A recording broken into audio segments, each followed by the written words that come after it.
Sir Elton, Sir Paul McCartney told us it was the government's job to protect creatives, young creatives, and to protect the people. If the government allows tech giants to ignore copyright, what will they be doing, do you think? Well, they'd be committing theft, thievery on the highest scale. And for young people, or for everyone who's creative, the fact that AI could run rampant without, you have to ask for approval and you have to have transparency. It's quite simple. If someone wants to use your song, ask, and then you have to have the transparency and how is it being used. That's fine.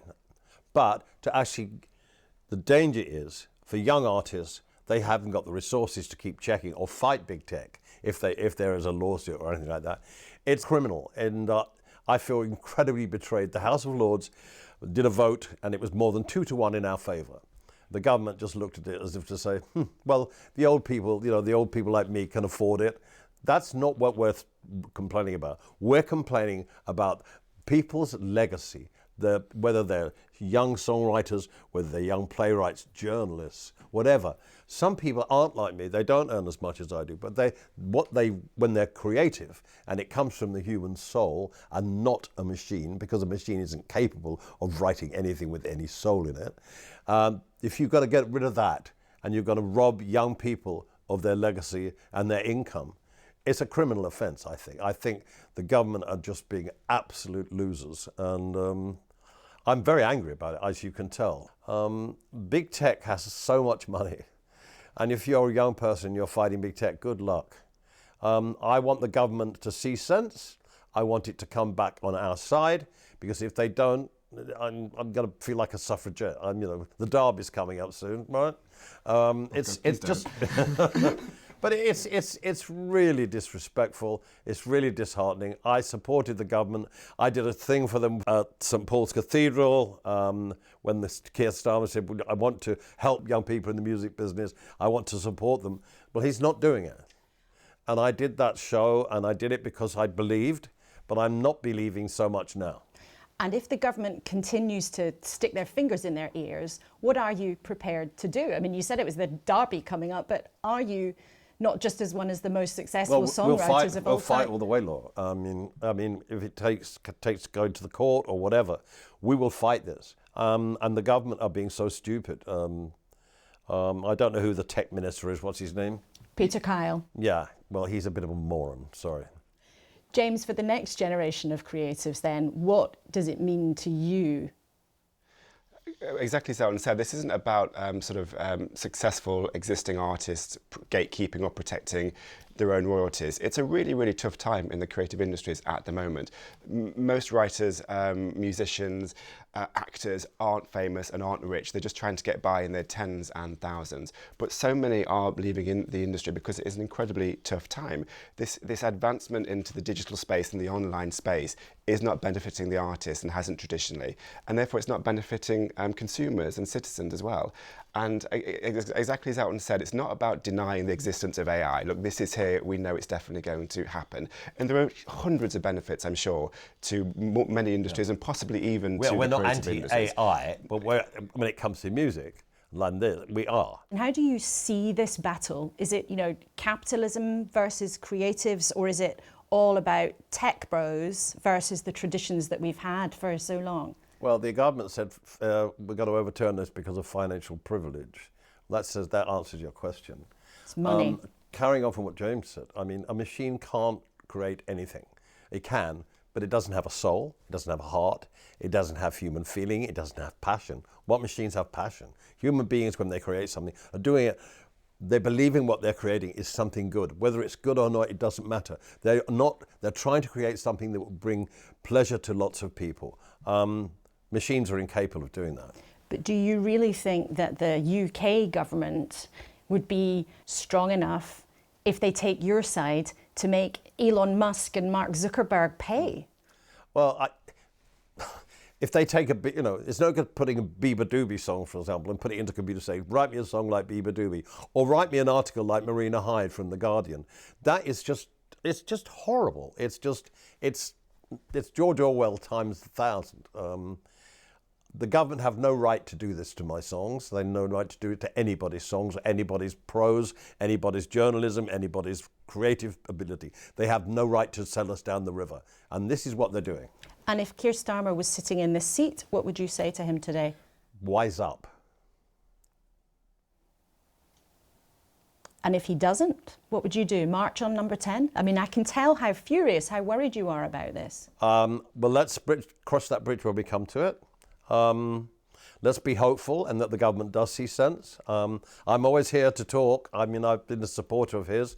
He can pick up the phone. We can have a cup of coffee. It's always better to solve things face to face. But we have to fight our corner. And I want to say again to the House of Lords, brilliant. Well done. You've supported us and you've got another vote coming. We're thrilled that people get it. And it's about time the government got it. And what's interesting is, I mean, I've seen, I mean, I know I've seen firsthand the value that I think people like Keir Starmer and even Peter Kyle, who is, you know, I've been very grateful. They've come to see a lot of my plays. I know that they do understand the value of creativity, both to the economy, but also to the soul of a nation, to social cohesion, to getting rid of social isolation, and to celebrating British stories, which still remains one of the most celebrated things around the world that we do. I think they do understand that and they do get it. But what's frustrating is the either the complacency or the willingness to let Silicon Valley tech bros get it all their own way. Big checkbook. And every young artist I've talked to isn't interested in AI. They're interested in writing their own things. And let's put this into perspective. We're not against AI. AI can do wonderful things. But when it comes to music and creativity, let's draw a line here, please. Sir Elton, it's rare that we get the opportunity to talk to you, so I know people will also want to know what you are up to next after such an enormously successful career, giving people so much joy. I know you two have worked together on musicals before. Would you be up for it? Or James, are you trying to persuade him? Another musical. Yeah. But the thing is, I really enjoy writing musicals, and every one I've written, I've really enjoyed, including Tammy Faye, which we wrote together. The thing is, from the first initial thought of the germ of the idea, it really takes about 8 years to 10 years to come into fruition. And I'm at the point in my life now where I'm not interested in waiting that long. We have Devil Wears Prada and Lion King with the #1 and 2 musicals in Britain at the moment, so I'm very happy with that. And can you feel the love tonight? It is where we are. It's enough for this wide-eyed wanderer. I love writing musicals, but the thing is, I'm 78 and it's a lot of hard work.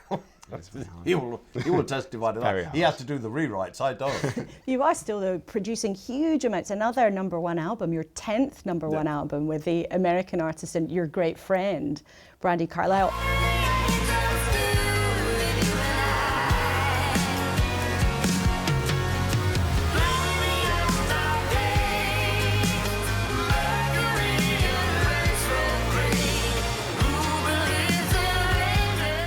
Are you suggesting there that you might be starting to scale back, starting to pull back? No. I will obviously make more records, and I have my boys to look after and be with. There's so much to do. I'm really glad I'm not touring, I will tell you that. I have no wish to travel. I have no wish to constantly travel, but my life is such now that I can reap the benefits of what I've done and also continue to do my radio shows which support young artists. That's really the crux of the matter for me. It's really important to help young artists on my radio show, get to know them, meet them. And this is basically coming back to what this is. This isn't about me particularly or Paul McCartney. This is about young people who are just starting out. I must ask, as we're talking on the day of Eurovision, which is a massive musical event and many people listening to all sorts of music, our viewers will want to know, Sir Elton, do you think Eurovision is more than a bit of fun? And does Elton John watch the Eurovision Song Contest? I have never watched the Eurovision Song Contest, mainly because in the past I've never been here. I've always been working. It's not on my radar particularly. It's a bit of fun and that's what it is. And people love it, they throw parties. And there's nothing wrong with that, no. It's great fun for them, good. but it's never going to be part of your routine. Oh, I did write a song for Eurovision once when Lulu was the artist and she did Boom Boom Boom Bang a Bang. I had a song in the last 6 called I Can't Go On Living Without You, which luckily failed to make the grade. But I have been involved in Eurovision before. And back then it was more, it's turned into a kind of novelty dress-up thing now, and it's more fun. In the old days, it was Teddy Johnson and Pearl Carr and Sing Little Birdie. So I think it's a little bit more fun now. Well, Boom Bang a Bang, perhaps one of the Eurovision classics that actually survives as a song that people have heard of. Yeah. Sir Elton and James Graham, thank you so much for giving us the time today. Thank you so much for coming down. Bless you. Thank you. It's a huge pleasure. Thank you so much.